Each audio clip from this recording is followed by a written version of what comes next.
Père céleste, Dieu de toute grâce et de toute bonté, Dieu d'amour, une fois de plus, nous venons au-devant de ton trône pour recevoir en ce jour le renouvellement de ta grâce, pour recevoir en ce jour le renouvellement de ton amour, afin de pouvoir nous retrouver encore à tes pieds pour écouter ta parole, cette nourriture spirituelle de notre esprit et l'âme qui lui est associée, qui lui donne la vie de toi, notre Dieu, qui lui renouvelle la vie de toi, notre Dieu, et cela jusque dans l'éternité. Nous voulons écouter cette parole aujourd'hui encore, non pas comme écoute tout le monde, non, mais comme écoute les disciples, tel que c'est écrit dans Ésaïe chapitre 50. C'est pourquoi Dieu le Saint-Esprit, nous recommandons tous ensemble à toi, afin que tu renouvelles à chacun de nous l'esprit de sagesse, d'intelligence, pour comprendre ta parole, comprendre ce que tu veux nous enseigner encore ce matin.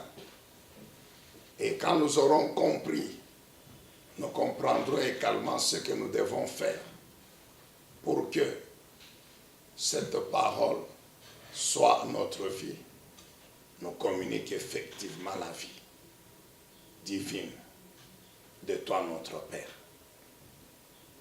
C'est ainsi que nous prions, détruisant tout esprit d'opposition à la proclamation de cette parole, tout esprit d'opposition à l'écoute de cette parole.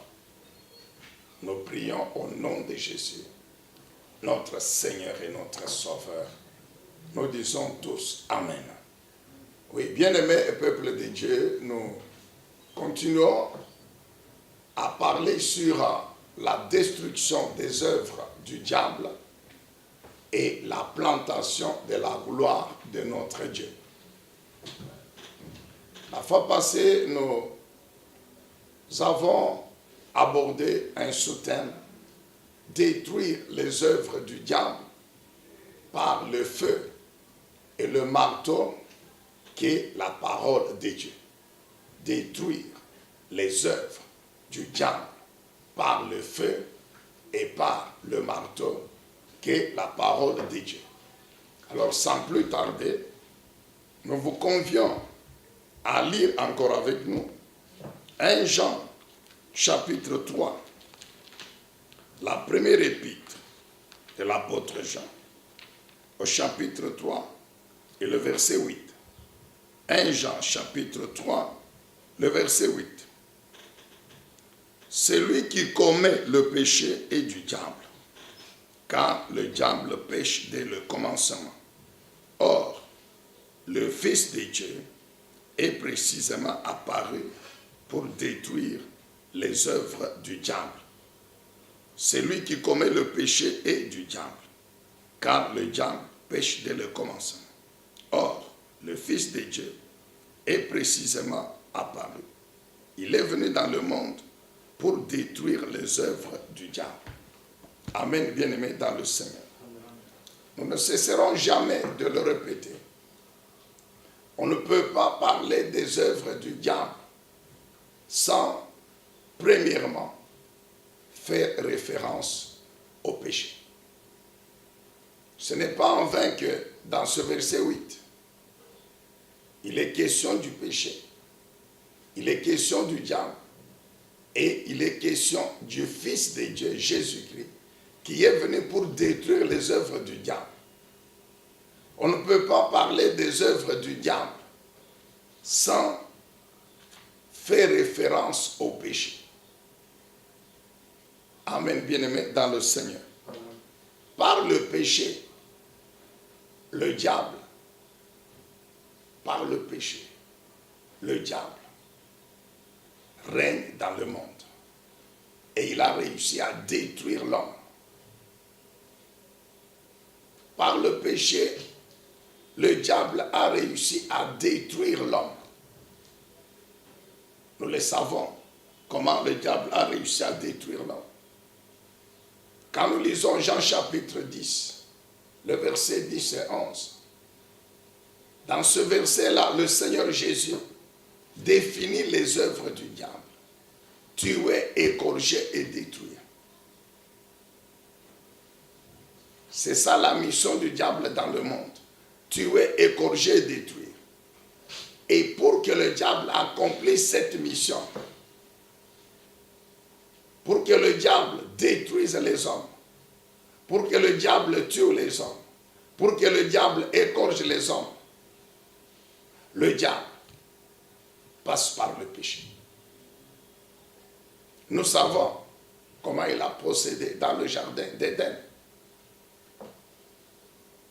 Le diable a amené Adam et Ève à désobéir à Dieu,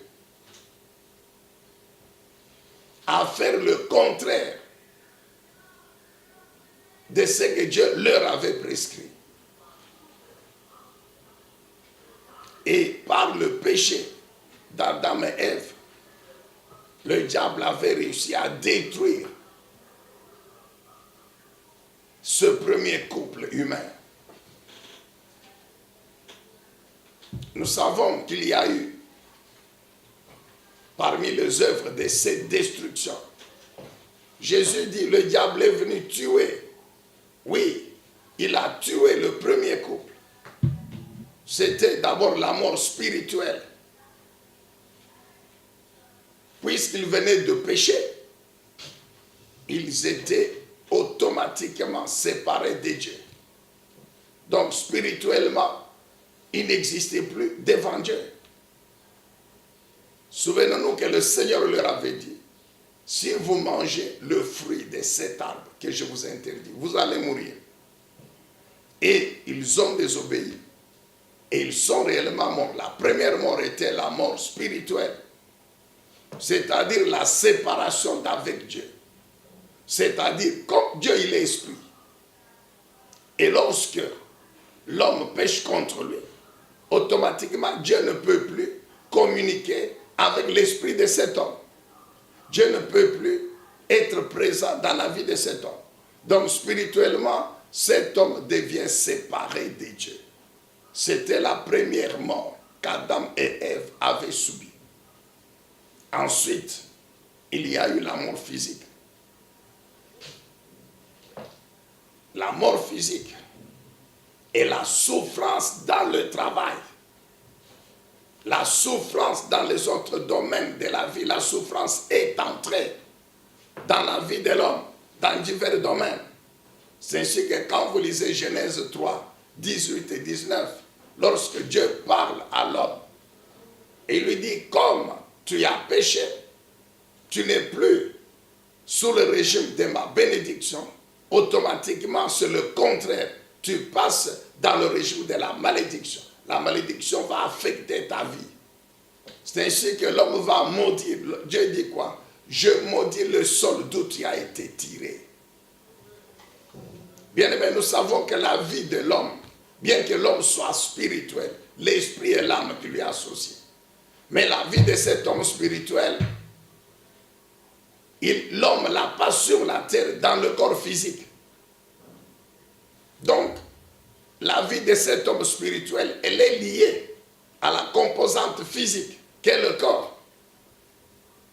Or, le corps, nous savons, Dieu l'a tiré de la terre. Ce qui fait que la vie physique de l'homme sur la terre, qu'on le veuille ou non, elle est liée à la terre. C'est pourquoi Dieu dit à l'homme, je maudis la terre d'où tu as été tiré, d'où ta composante physique a été tirée. Et la terre ayant été maudite, or la vie de l'homme physique dépend aussi de la terre. Ce qui fait qu'automatiquement, la malédiction de la terre, d'où l'homme physique a été tiré, affecte cet homme, la vie de cet homme. C'est ainsi que Dieu dit, tu vas travailler, tu vas transpirer, mais malgré ce travail-là, malgré la sueur, cette terre va te pousser des chardons et des épines. comme pour dire, les chardons et les épines vont étouffer ton travail, vont étouffer l'écriture. Et ça, c'est l'image de toutes les œuvres de destruction que nous voyons aujourd'hui du diable dans les activités des hommes, dans le travail, dans les affaires, dans le commerce, même dans les études. Cette souffrance-là, c'est une malédiction, conséquence du péché. Et Dieu ajoute, au bout de compte, tu vas retourner à la poussière d'où tu as été tiré. Car tu es poussière, tu retournes à la poussière. Nous avons déjà expliqué à maintes reprises que la mort, le retour à la poussière, concerne le corps physique. C'est ça la mort. Quand on dit qu'un homme il est mort, en réalité, c'est le corps physique qui meurt, qui cesse de vivre. Mais comme l'homme spirituel véritable est dans le corps physique, lorsque le support dans lequel il est cesse de vivre, tombe, meurt, cet homme spirituel sort et il rentre dans le monde spirituel d'où il est venu. Vous n'avez qu'à relire Ecclésiaste chapitre 12. Le verset 7, c'est écrit que quand la poussière rentre à la poussière, quand le corps meurt, il est enterré, l'esprit rentre d'où il est venu, c'est-à-dire vers Dieu, pour rendre des comptes. Amen, bien-aimés dans le Seigneur. Donc, le diable, sa mission, c'est tuer, égorger, détruire. Et cette mission, pour qu'il l'accomplisse dans les vies des hommes, le diable pousse les hommes à pécher contre Dieu. L'exemple des premiers hommes, au premier être humain, Adam et Ève, cet exemple que nous venons de voir rapidement, nous aide à comprendre cela. Le péché entraîne la mort spirituelle. Le péché entraîne la souffrance dans tous les domaines de la vie de l'homme. Le péché entraîne la mort physique. Nous comprenons en lisant Genèse 3 que dans le plan de Dieu, si l'homme n'avait pas péché, je crois que même la mort physique n'allait pas intervenir. Parce que la mort physique, elle est présentée comme étant la malédiction ou la conséquence du péché de l'homme. Est-ce qu'on peut dire encore très bien Amen? Amen. Alors, cette situation du peuple qui vit dans le péché a régné à l'époque de Jérémie. À l'époque du prophète Jérémie, c'était dans le royaume de Juda. Le péché a régné. Le royaume du Nord était déjà détruit. Souvenez-vous, 722 avant Jésus-Christ, Salmanassar, roi de la Syrie, Dieu l'envoie pour détruire le royaume du Nord, où le péché, l'idolâtrie et des rois et du peuple battait son plein, régnait. Ceux du sud, royaume de Juda, ont continué à vivre dans le péché. C'est ainsi que le Seigneur va susciter le prophète Jérémie. Quand vous lisez tout le livre du prophète Jérémie, Dieu appelle Israël, vivant en Juda, à revenir à lui, à abandonner le péché. Mais nous savons que malgré cet appel-là, Israël n'avait pas obéi. C'est ainsi que Dieu donne cette mission à Jérémie, que vous lisez dans Jérémie 1, versets 9 et 10. Dieu donne à Jérémie la même mission, qui est celle de détruire, de ruiner, d'abattre, de déraciner, et puis après de planter la gloire de Dieu. Nous avons déjà compris que ce que Jérémie devait faire, c'est détruire, c'est ruiner, déraciner la puissance du péché en Israël et le système du diable. Car là où il y a le péché, il y a le diable. C'est ce que 1 Jean 3, 8 dit. Que celui qui commet le péché, il est enfant du diable. C'est le diable qui a amené Adam et Ève à pécher contre Dieu. Et c'est le diable qui continue sa mission là jusqu'à aujourd'hui. Et cette situation a régné en Israël elle a régné en Israël. Le péché et le diable qui avait pris en otage le royaume de Juda. C'est ainsi que Dieu donne la mission à Jérémie de pouvoir détruire les œuvres du destructeur, c'est-à-dire le péché et toutes ses conséquences. Et nous avons déjà compris que l'arme que Dieu donne à Jérémie, c'est sa parole. Et quand nous lisons Jérémie chapitre 5, si nous lisons aujourd'hui encore Jérémie chapitre 5, nous avons toujours dit que nous ne nous fatiguerons jamais de lire, de relire la parole de Dieu. Voici ce que la Bible déclare. Jérémie 5, versets 12 à 14. Jérémie 5, 12. Ils m'ont régné, moi l'Éternel. Ils ont dit qu'il n'existe pas. Et le malheur ne nous atteindra pas. Nous ne verrons jamais l'épée ou la famine. Quant aux prophètes, ils ne sont que du vent. Ils n'ont aucun message qu'il leur soit fait ainsi. Ça, c'est le reproche que Dieu fait à Israël. Donc Israël, à cause du péché, est allé jusqu'à régner l'Éternel. Jusqu'à croire, à démontrer que l'Éternel n'existe pas. Jusqu'à démontrer qu'il n'y a même plus de prophètes de la part de l'Éternel. Jusqu'à dire qu'il n'y a rien qui va nous atteindre. Alors c'est ainsi qu'au verset 14, le Seigneur dit ceci à Jérémie. C'est pourquoi ainsi parle le Seigneur des armées célestes. Puisque vous proférez de tels propos, je vais faire de mes paroles comme un feu dans ta bouche. Et de ce peuple, je vais faire comme du bois, et ce feu les consumera. Dieu dit à Jérémie, je mets mes paroles dans ta bouche. Ça sera comme un feu. Et le bois que le feu va consumer, c'est le peuple. Et toutes ses œuvres, l'idolâtrie, le péché. Amen, bien-aimé dans le Seigneur. Lorsque le peuple de Dieu pêche contre Dieu,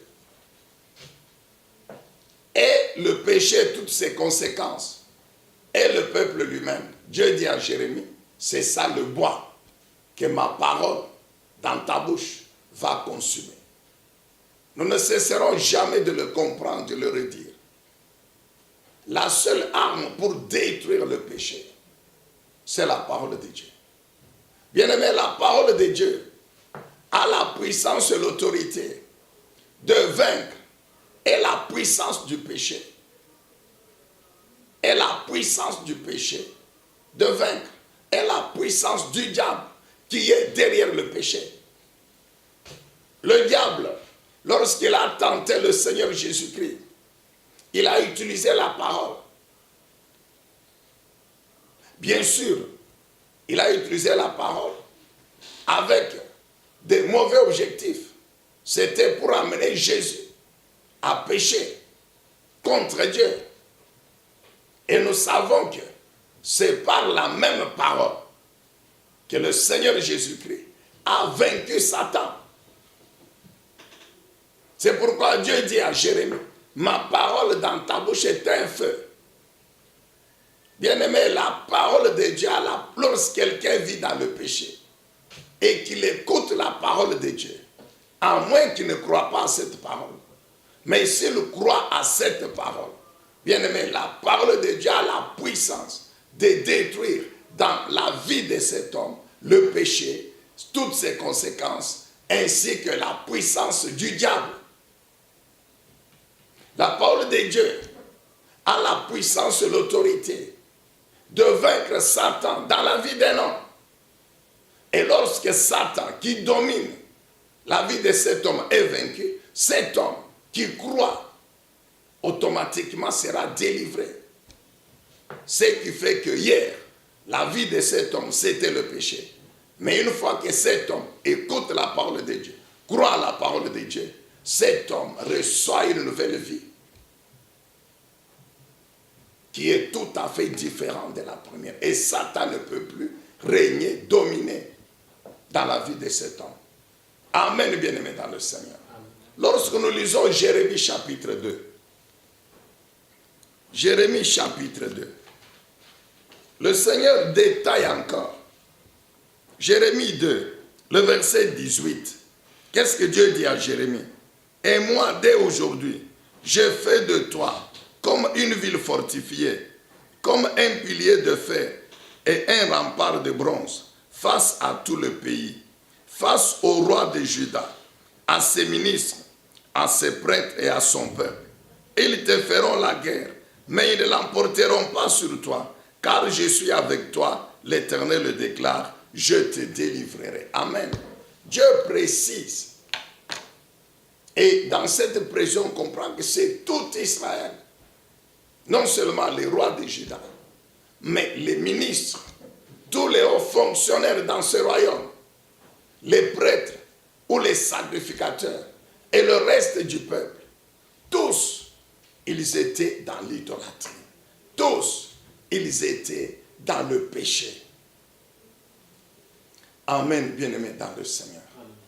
Et Dieu donne à Jérémie comme arme la parole.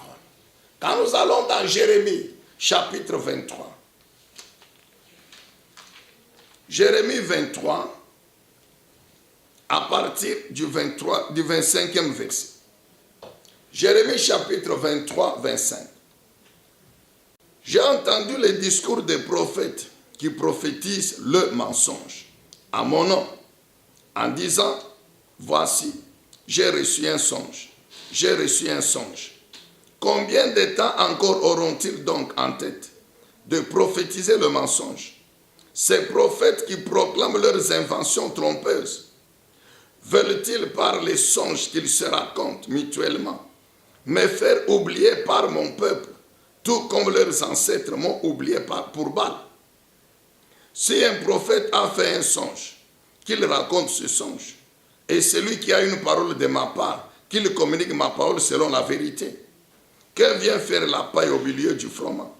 Demande l'Éternel. Ma parole n'est-elle pas pareille au feu? Demande l'Éternel.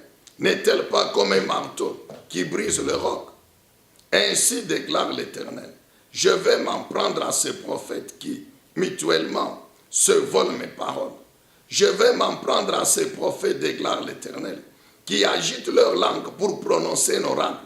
Je vais m'en prendre, déclare l'Éternel, à ces prophètes qui ont des songes mensongers, qui les racontent pour égarer mon peuple par leurs mensonges et par leurs balivernes.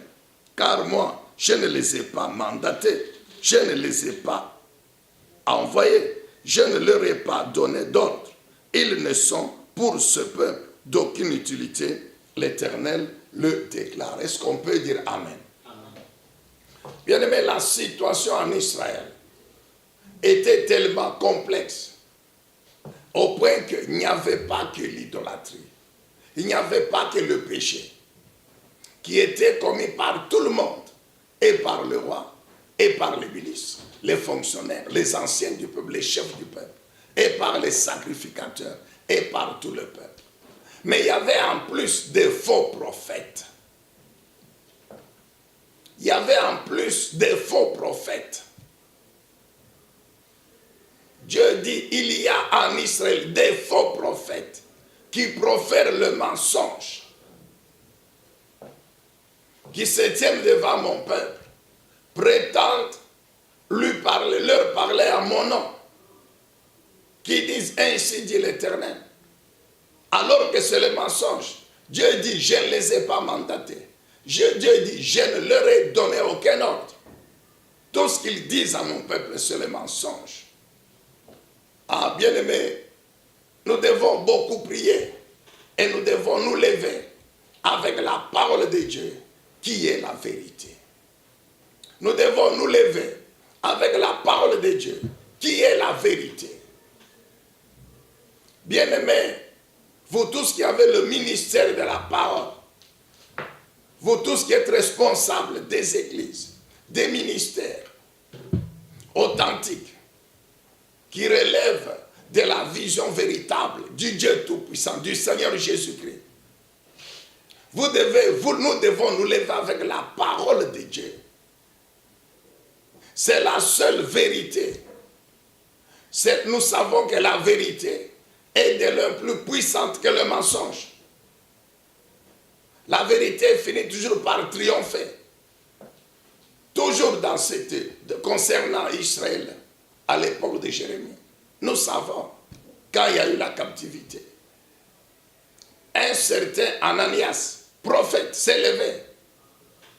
Faute de temps, on ne peut pas lire encore aujourd'hui. Mais il a dit quoi? Dans 2 ans, la captivité va prendre fin.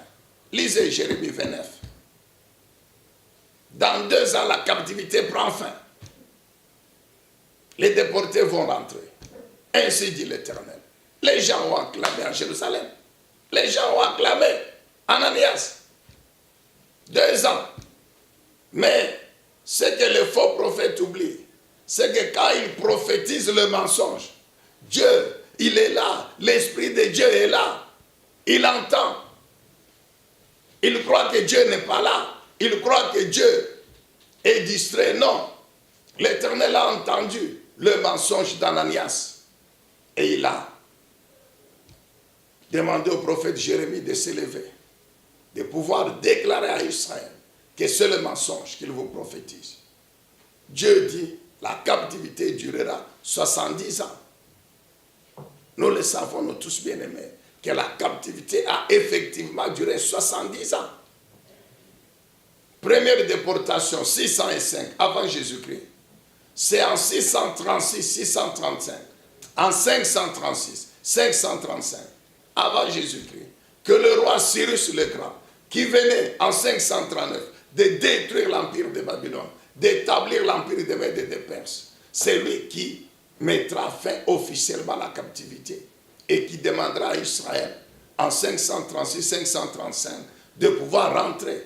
C'est alors qu'a eu lieu le premier retour d'exil qui était dirigé par Zorobabel et par Josué.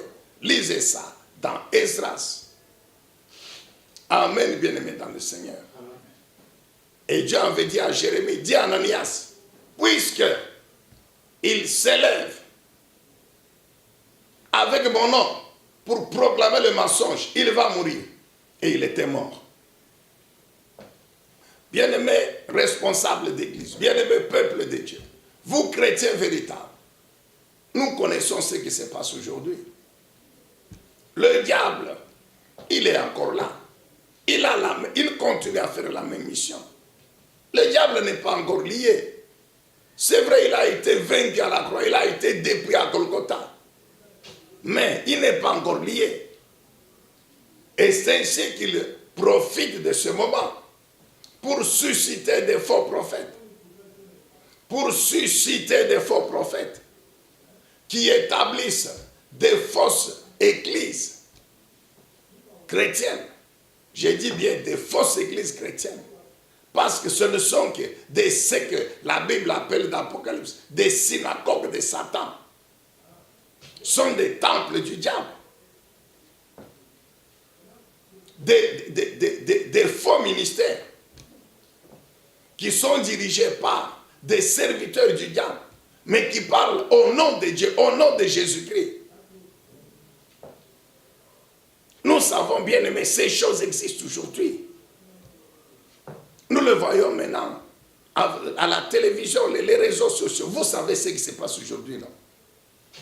Les faux prophètes qui inventent des faux miracles. Des faux prophètes qui inventent des faux miracles. Aujourd'hui, qu'est-ce qui les caractérise? Vous allez voir que du début au dernier, du début du culte jusqu'à la fin du culte, je voulais dire, c'est à peine qu'on enseigne la crainte de Dieu. C'est à peine qu'on enseigne la pratique des lois, des commandements de Dieu. Bien-aimés, les lois de Dieu existent, demeurent. Bien-aimés dans le Seigneur, oui, Dieu bénit lorsque nous obéissons à sa volonté, nous le savons. Dieu ne bénit personne qui n'accomplit pas sa volonté. Il n'y a aucune promesse qui est dans la Bible qui n'est pas sortie de la loi. Bien-aimés, dans l'Alliance, nous savons que Dieu bénisse son peuple que nous sommes par son alliance. Et dans l'alliance de notre Dieu, il y a toujours deux parties. Il y a la première partie qui concerne les lois et la deuxième partie concerne les promesses. Quand on va à la première partie, les lois, c'est le premier niveau de la volonté de Dieu. C'est-à-dire ce que Dieu nous demande de faire. Ce que Dieu nous demande de faire. Et quand nous avons fait tous les jours, notre vie est conforme à cela. Mise en pratique de la parole de Dieu. Obéissance aux lois de Dieu, aux commandements de Dieu. Ça, c'est le premier niveau de la volonté de Dieu. Maintenant, nous passons au deuxième niveau de la volonté de Dieu, qui concerne les promesses. Dans les promesses, le contenu, c'est ça, ce que Dieu veut que nous soyons et ce que Dieu veut que nous ayons. Mais avant que nous soyons ou que nous devenions et que nous ayons, Dieu nous demande d'abord de faire sa volonté. Donc il y a d'abord faire avant de devenir et d'avoir. Amen, bien-aimés dans le Seigneur. Je répète ceci. Dans l'alliance de notre Dieu, cette alliance que Dieu a conclue avec nous, avec comme seul objectif de nous bénir, il y a trois actions importantes. La première, c'est faire. La deuxième, c'est devenir. Et la troisième, avoir. C'est comme ça que Dieu a mis les choses. Et on ne peut pas inverser. Non, on ne peut pas inverser. Il n'y a aucune bénédiction que Dieu peut amener dans la vie d'un homme. S'il ne suit pas, si sa vie n'est pas conforme à cela, lorsque je fais d'abord ce que Dieu me demande, en ce moment-là, Dieu, par la puissance de son esprit, il va affecter ma vie, opérer dans ma vie pour que je devienne ce qu'il veut que je devienne et que j'ai ce qu'il veut que j'ai pour vivre sur la terre avant de vivre avec lui éternellement. Il ne peut pas naître autrement. Mais qu'est-ce que nous voyons aujourd'hui? Quand vous allez dans ces ministères, dans ces églises, qui sont des synagogues de Satan, qui sont l'œuvre du diable, vous allez voir que c'est toujours devenir, c'est toujours avoir. Quelqu'un vient à l'église, il n'a même pas encore un mois. Il vient à peine. Peut-être c'est la première fois qu'il entend parler de Jésus. La Bible ici, il ne sait même pas encore comment la lire. Prophétie sur la personne. Dieu dit ceci. Demain tu seras comme ça. Tu auras ceci. Tu auras cela. Et la personne met la main en poche, bien sûr, chaque fois qu'il y a les prophéties. C'est comme ça, non? Dans nos églises. Vous allez voir quelqu'un, il ne donne jamais l'argent. S'il veut offrir, c'est toujours ce que Dieu lui-même appelle les bêtes chétives, les bêtes aveugles, dans Malachie 3. Mais le jour que quelqu'un se lève, il dit, Dieu me montre que dans un mois, ta vie va changer, tu vas voir toi-même. Tu auras ceci, tu auras cela. La personne, comme un pasteur nous disait, un frère dans l'église, s'il donne beaucoup, c'est 10 $. S'il a beaucoup donné, c'est 10 $. Un jour, un prophète arrive. Tu diras ceci, tu seras cela. La personne sort 200 $ sur les champs. Et quand la personne amène, le prophète qui était très attentif, il surveillait, il dit à la femme, prends ça, ça c'est vraiment pour moi. Séance tenante, s'il vous plaît. Écoute, lisons Osée chapitre 6. Allons dans Osée chapitre 6.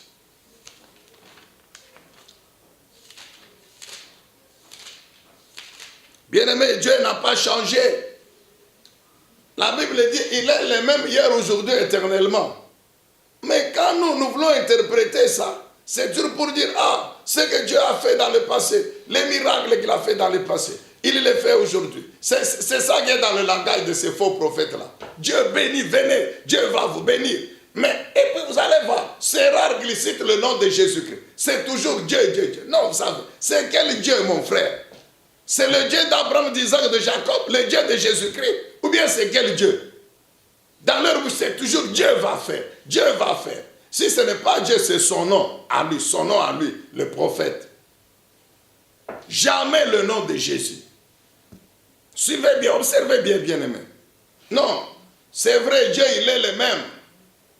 Mais ce que nous oublions, c'est que pour qu'il déploie sa puissance et opère les miracles, comme il l'a fait hier dans le temps passé, il faut que nous puissions suivre le schéma que lui a tracé dans son alliance, c'est-à-dire faire sa volonté en obéissant à sa loi, en mettant en pratique ses principes, ses commandements. À ce moment-là, par sa grâce, il déploie sa puissance, il fait de nous ce qu'il veut que nous devenions et il nous donne ce qu'il veut nous donner. Amen, bien-aimé. Écoutez Osée chapitre 6. Osée chapitre 6, verset 4. Osée 6, 4. Comment te traiterai-je, toi, Ephraïm, et toi, Judas? Comment te traiterai-je? Votre amour pour moi est semblable aux nuées matinales, à la rosée de l'aube qui se dissipe vite. C'est pourquoi je vous frappe par les prophètes. Je vous massacre par mes paroles. Et les jugements font sur vous comme l'éclair. Car je prends plaisir à l'amour, bien plus qu'au sacrifice. À la connaissance de Dieu, bien plus qu'aux holocaustes. Amen. C'est Dieu qui dit. Il s'adresse à Israël. Les gens qui vivent dans le péché, mais qui sont prêts pour offrir des sacrifices, pour offrir des holocaustes. Des gens qui n'ont plus l'amour de Dieu. Bien-aimés, nous connaissons ce que veut dire l'amour de Dieu. Nous connaissons cette question qui a été posée au Seigneur Jésus par les pharisiens. Quel est le plus grand commandement? Qu'est-ce que Jésus avait dit? Le plus grand commandement, tu aimeras le Seigneur ton Dieu de tout ton cœur, de toute ton âme, de toute ta pensée, de toute ta force. En d'autres termes, tout ton être, esprit, âme et corps, doit aimer Dieu. Et puis, tu aimeras le prochain comme toi-même. Dois aimer le prochain. Et Jésus précise, il dit quoi? Pour manifester cet amour, il faut garder mes commandements. C'est-à-dire, il faut connaître mes commandements et puis les mettre en pratique. C'est ça, garder. La Bible dit, l'amour de Dieu consiste à garder ses commandements, à obéir à ses lois, à mettre en pratique ses lois. Nous vous avons déjà dit, quand Jésus dit, tu aimeras le Seigneur ton Dieu de tout ton cœur, et puis tu aimeras le prochain. Mais lui-même, la Bible dit quoi? Que toute la loi, c'est-à-dire référence faite aux 10 lois, est résumée dans les 2 commandements. Nous vous avons déjà expliqué comment Jésus a résumé ça. Exode chapitre 20, premier verset au 11e verset. Nous avons là les 4 premières lois qui concernent la relation de l'homme avec Dieu. Et puis nous avons les 6 autres lois. Exode 12, Exode 20, verset 12 à 17, qui concernent maintenant la relation de l'homme avec le prochain. Lorsque l'homme met en pratique tous les jours les 10 commandements, l'homme satisfait à ce que Jésus a dit. L'homme manifeste son amour envers Dieu, en même temps envers son prochain. C'est ça notre vie de tous les jours. Quand nous faisons cela, nous faisons la volonté de Dieu. Et ainsi, Dieu, par sa puissance, comme je l'ai dit, il va nous donner le reste. Il va accomplir le contenu des promesses.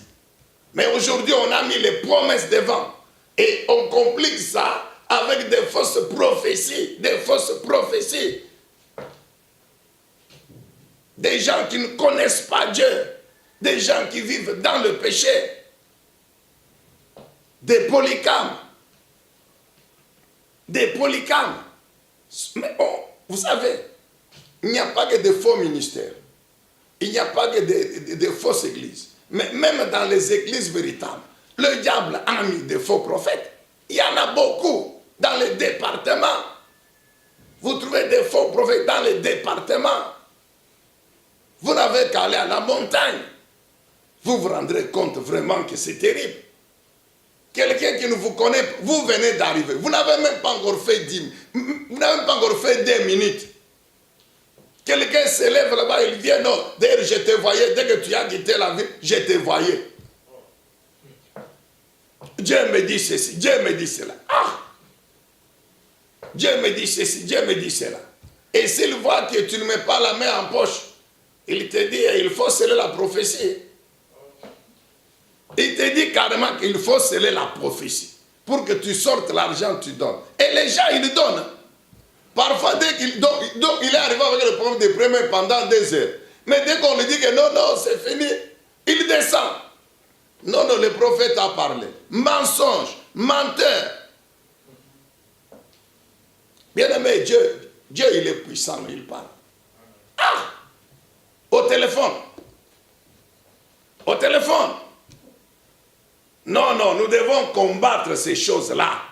Serviteur véritable, authentique du Dieu tout-puissant. Nous devons combattre. Dieu a dit à Jérémie, je mets mes paroles dans ta bouche comme un feu pour consumer le bois. Et le bois, c'est ça, c'est le péché, c'est l'idolâtrie, c'est ce peuple. Dieu dit à Jérémie, ma parole n'est pas seulement un feu, mais aussi un marteau pour briser le roc. Les rocs, ce sont les forteresses démoniaques, sataniques. C'est elles qui érigent les faux prophètes. C'est elles qui établissent des fausses églises des chrétiennes, des faux ministères de Jésus-Christ. Ce sont ces forteresses-là, démoniaques, sataniques, qui profèrent le mensonge. Nous devons détruire cela. Nous devons combattre cela. Nous devons dénoncer cela, bien-aimés. Par la puissance de la parole de Dieu. Amen, bien-aimé dans le Seigneur. Non, d'ailleurs, quand tu es en train de me téléphoner là, tu es à la maison, ton nom c'est tel. Oui, ta femme vient d'aller au marché. Mais tout ce qu'il dit là, ce sont des informations que vous donnez, mais que la personne connaît. Que la personne connaît. Non, maintenant là, que tu es en train de me téléphoner, tu es assis sur le fauteuil. Ah, bien-aimé dans le Seigneur, tu es en train de manger le foufou avec la viande. Et l'homme acclame. Oh! Mais, j'ai l'impression que vous ne suivez pas. N'est-ce pas, vous suivez, vous connaissez ce qui se passe. Aujourd'hui, là, hein, les miracles, des guérisons, des résurrections, tout ça. Vous ne suivez pas. Hein? Bien-aimé, Dieu dit, revenez à moi. L'amour et la connaissance de moi, Dieu. C'est ce qui m'intéresse. L'amour et la connaissance de moi, Dieu. Des gens qui ne connaissent pas Dieu, qui n'aiment pas Dieu, qui ne vivent pas conformément à la parole de Dieu. Mais parce que dans les églises, ils donnent. Vous voyez, quelqu'un qui est polygame. Je vous ai toujours donné cet exemple, non? Hein? Des églises qui se disent chrétiennes. L'homme, il est là, polygame, 5 femmes. Les dimanches, il se lève pendant qu'on est en train de taper le tam-tam. Alors il se lève là, il est devant, avec les 5 femmes derrière. Et les 5 femmes sont en train de chanter, contentes d'appartenir à un seul homme. Et avec des offrandes. Ça sont des abominations. Quel Dieu va créer de telles offrandes? Il dit dans Osée que je ne peux pas créer de tels sacrifices. Bien-aimés, nous devons faire attention. Prêchons la parole. Prêchez la vérité, mon frère. Chers collègues, prêche la parole, prêche la vérité. Si c'est lui qui était le grand financier de l'église se fâche parce que tu as dénoncé le péché dans lequel il vit, qu'il aille avec son argent. Tu as oublié, mon frère, collègue pasteur, collègue bishop, collègue apôtre, collègue évangéliste, tu as oublié que nous sommes ouvriers dans le champ de Dieu. Nous sommes ouvriers de Dieu. C'est Dieu qui nous a engagés. C'est Dieu qui nous a appelés. Jésus a dit, c'est moi qui vous ai appelé, qui vous ai établi, qui vous ai envoyé. C'est lui, Jésus. Il nous payera. Il s'occupera de nous, mon frère. Ce ne sont pas les chrétiens qui nous ont appelés. C'est Dieu qui nous a appelés, qui nous a établis sur eux et qui les envoie vers nous. Mais aujourd'hui, beaucoup d'entre nous ont inversé les choses. Non, bien-aimés dans le Seigneur. Dieu dit à Jérémie, ma parole dans ta bouche, un feu marteau. Marteau pour briser. Nous devons détruire ces forteresses qui s'érigent dans les églises. Nous devons détruire ces forteresses qui s'érigent dans nos églises. Avec des fausses prophéties. Avec des pratiques qui n'ont rien à voir avec la parole de Dieu. Et les gens sont en train d'acclamer. Mais quand vous regardez, leur vie ne change pas. Mais ce sont des ruses, des stratégies du diable. Pour les maintenir en dehors de la vérité. Et ils iront tout droit en enfer. Amen. Bien-aimés dans le Seigneur. Est-ce qu'on peut dire encore amen? Est-ce qu'on peut acclamer le Seigneur?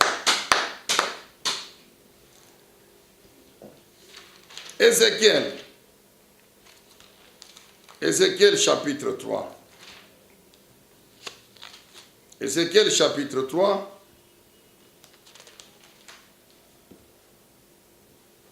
Nous lisons à partir du premier verset. Ézéchiel 3, verset 1er. Celui qui me parlait me dit, fils d'homme, mange ce qui t'est présenté, avale ce rouleau, puis va parler à la communauté d'Israël. J'ouvris la bouche et il me fit manger le rouleau.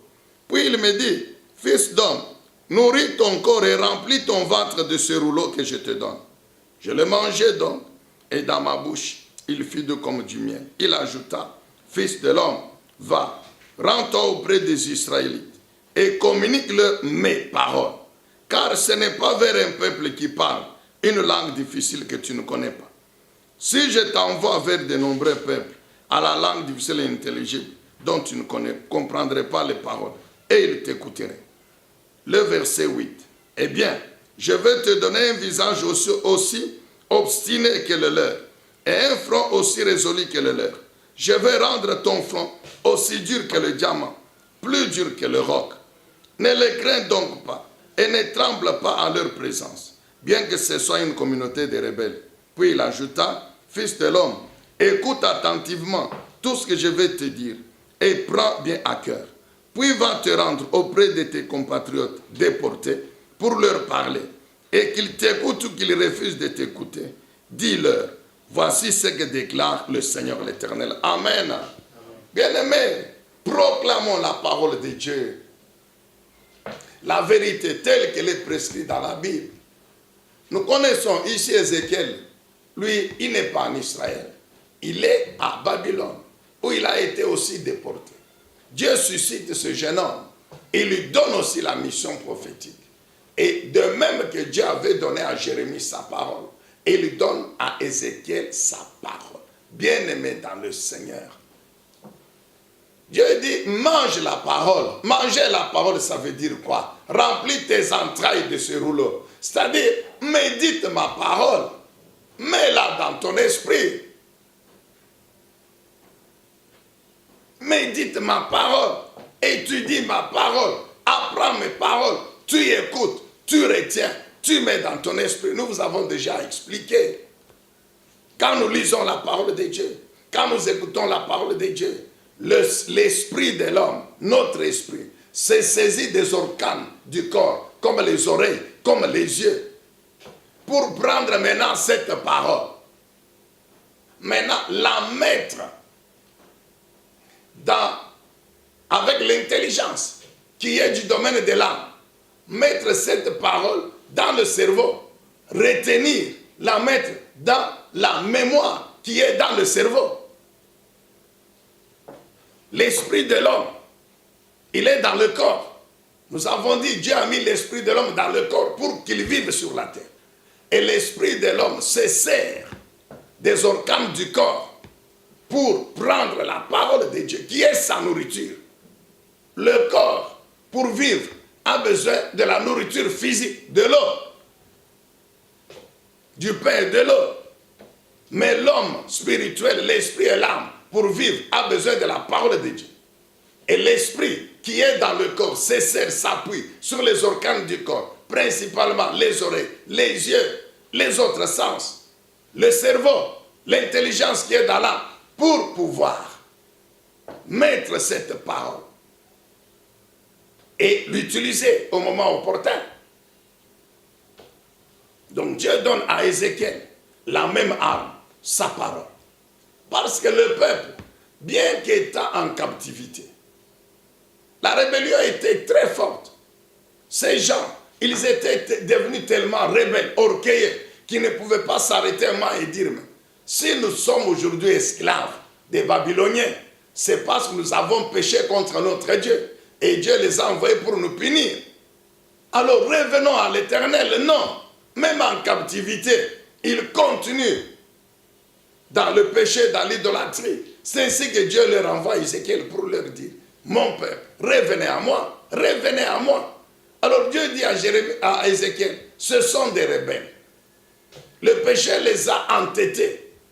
Mais même si le péché les a entêtés, mais tu dois savoir que ma parole te rendra plus fort que eux, plus puissant que bien-aimés. Nous répétons, la parole de Dieu a la puissance et l'autorité spirituelle capable de vaincre toute autre puissance spirituelle. Le diable et tout son système sont impuissants devant la puissance de la parole de Dieu. C'est ce que nous vous disons tous les jours, chers frères et sœurs chrétiens. Le diable ne sera jamais intimidé par des longues périodes de prière qui ne sont pas mauvaises, non, qui sont bonnes. Mais si ces prières sont faites sans la base qui est la parole de Dieu, ces prières-là ne feront rien au diable. C'est avec la parole que Jésus a vaincu Satan quand il a voulu le tenter. C'est par la parole que nous vaincrons Satan. Tu peux prier, tu pries, tu pries. Dès que tu sors une tentation, si tu n'as pas la parole de Dieu dans ta tête, bien-aimé, la parole de Dieu, c'est ça la vérité. Combien de fois le diable, qui est un esprit, influence notre homme intérieur par le mensonge.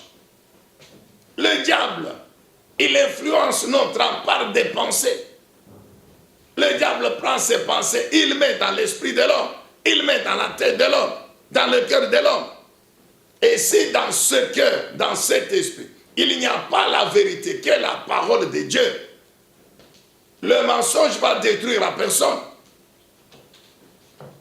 Lorsque, chrétien, tu ne sais pas que la fécondité, c'est ça la volonté parfaite de Dieu. Et que la stérilité, ce n'est pas la volonté parfaite de Dieu.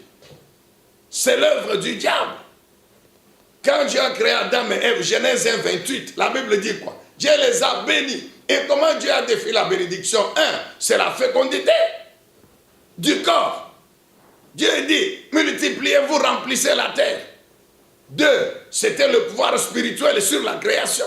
C'est ça la bénédiction de Dieu à l'homme. Donc là où il n'y a pas la fécondité, c'est qu'il n'y a pas la bénédiction de Dieu. C'est que là, c'est une œuvre du diable. Et nous devons détruire ça. Mais lorsque quelqu'un ne sait pas que la stérilité, c'est l'œuvre du diable, ce n'est pas la volonté parfaite de Dieu, mais il sera tranquille.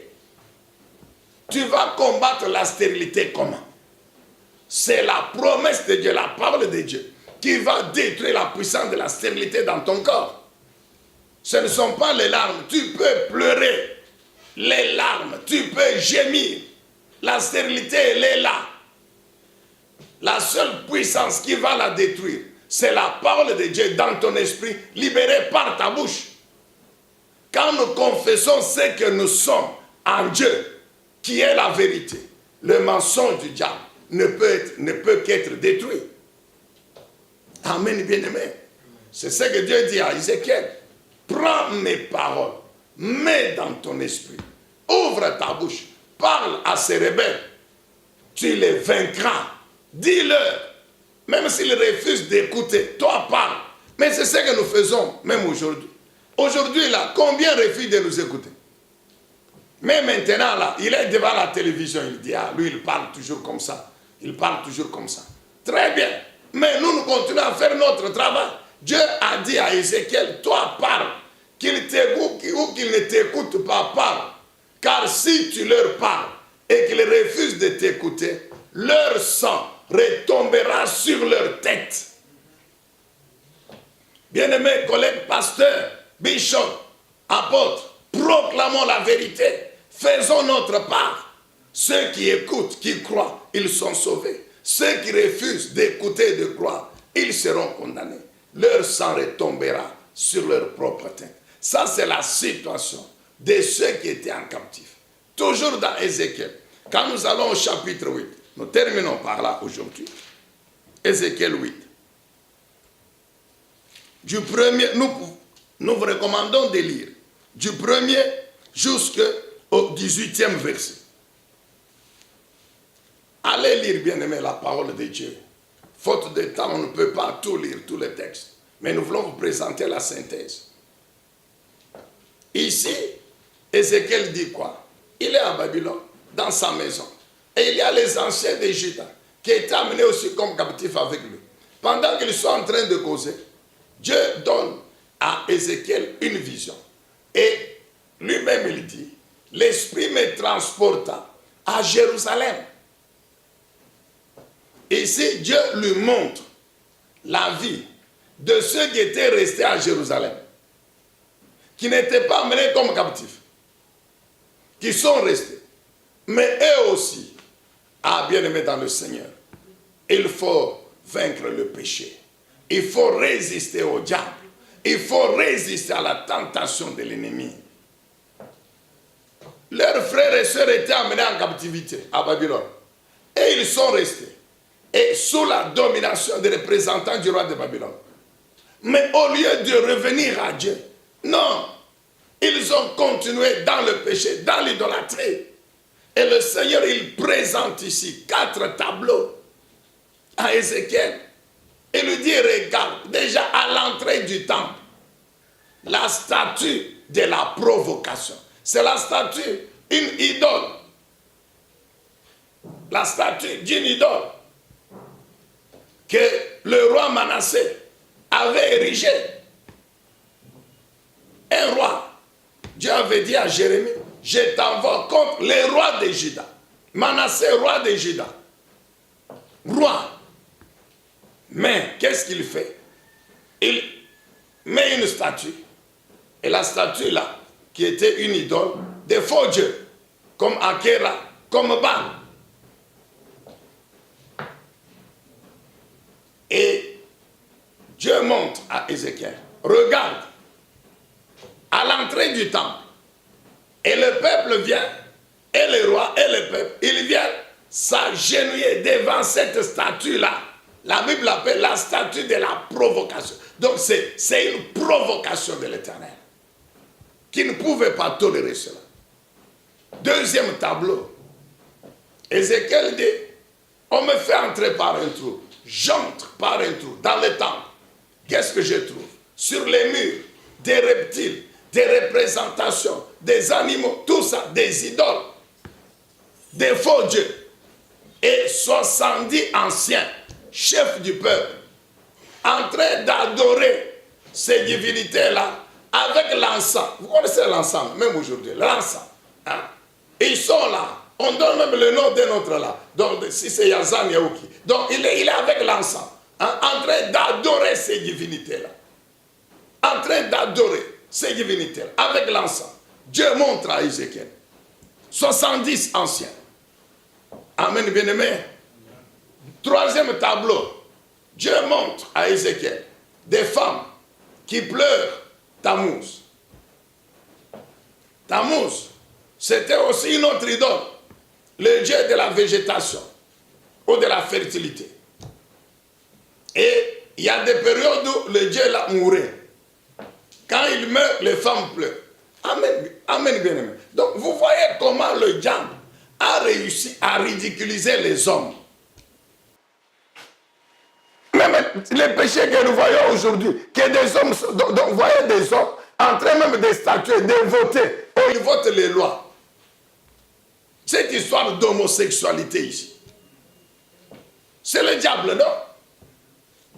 Mariage contre la volonté de Dieu, comme on dit, contre nature.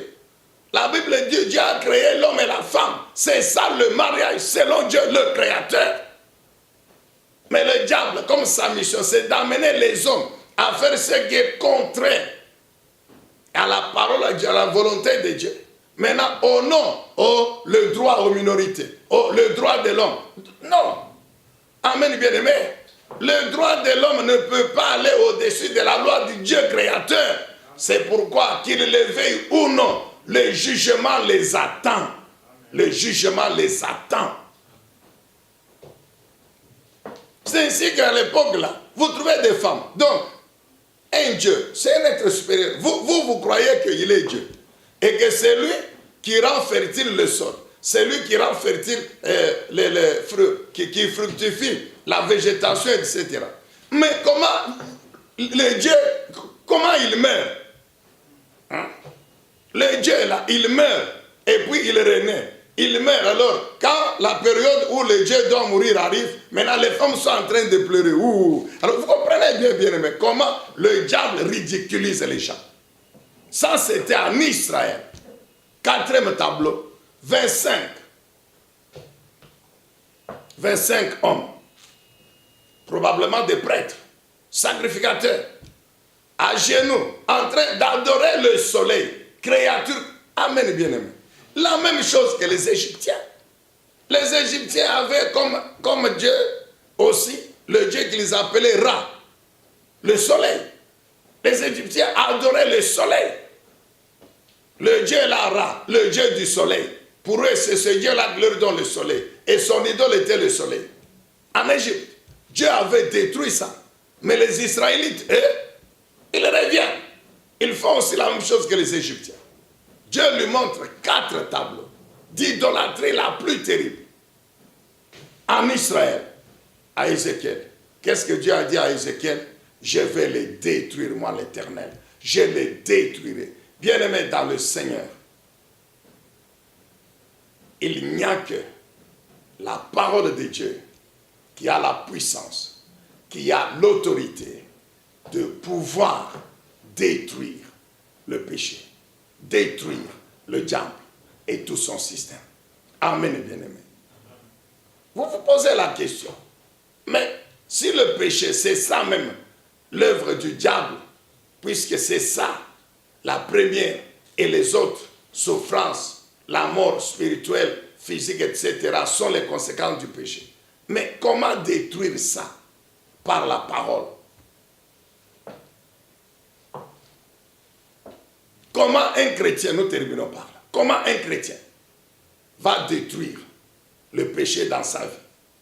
Parfois nous entendons, prions, envoyons le feu, nous détruisons l'esprit d'ivrognerie, le feu sur l'esprit d'ivrognerie, le feu sur l'esprit d'adultère, le feu sur l'esprit de ceci, de cela. Très bien, très très bien. Mais je vous dis ceci, si la personne qui envoie le feu sur l'esprit d'ivrognerie dans sa vie n'a aucune connaissance des lois de Dieu, n'a aucune volonté d'obéir à ses lois, tout ce qu'il fait est un travail vain. Car si la destruction, le feu, il l'envoie à l'église, quand il sort, avant d'arriver à la maison, il va se retrouver dans le cabaret en train de s'enivrer. Bien-aimés, commençons par obéir à la loi de Dieu. L'apôtre Paul dit quoi aux Thessaloniciens, 1 Thessaloniciens 4:4, c'est que gardons notre corps dans la sainteté et la dignité. Le corps. Or nous savons que le corps saint et juste C'est le corps qui reçoit la vie spirituelle de Dieu que l'esprit lui communique. Car l'homme spirituel doit avoir l'ascendance sur son corps. Lorsque l'homme esprit reçoit la parole de Dieu, prend la décision d'obéir à cette parole, il communique cette décision-là à l'âme et au corps. En ce moment-là, l'âme et le corps de cet homme esprit ne vont que faire la volonté de Dieu que l'esprit fait. Lorsqu'au niveau de l'esprit, l'homme croit que l'ivrogne est un péché, par voie de conséquence, comme on devient ivre en buvant l'alcool, donc je ne donnerai jamais à mon corps l'alcool. C'est tout. Donc quand j'arrive quelque part, si mon corps réclame l'alcool, je dirai à mon corps, tu ne touches pas. Je vais interdire à ma main de toucher la bouteille ou le verre et à ma bouche de s'ouvrir. Donc je ne deviendrai jamais ivre. L'obéissance à la parole de Dieu, c'est la voie par excellence de détruire le péché, de vaincre le péché et toutes ses conséquences. Ce n'est pas toujours non, lions les démons d'ivrognerie, détruisons, chassons les démons d'impudicité. Non, bien aimé dans le Seigneur. Quand est-ce que le démon d'impudicité, d'adultère entre dans un homme? C'est lorsque l'homme refuse d'obéir à la parole de Dieu. Il ouvre la porte. C'est ainsi que le démon va entrer s'installer. Mais si mon esprit, mon âme et mon corps obéissent à Dieu, le démon entrera en moi comment? Comment il viendra me posséder? Jamais. C'est vrai, la tentation est là. Mais toujours par mon esprit, avec la parole de Dieu, nous résistons à l'ennemi. L'apôtre Pierre dit quoi? Soyez vigilants et veillez, car votre adversaire, le diable, rôde autour de vous, cherchant qui dévorer.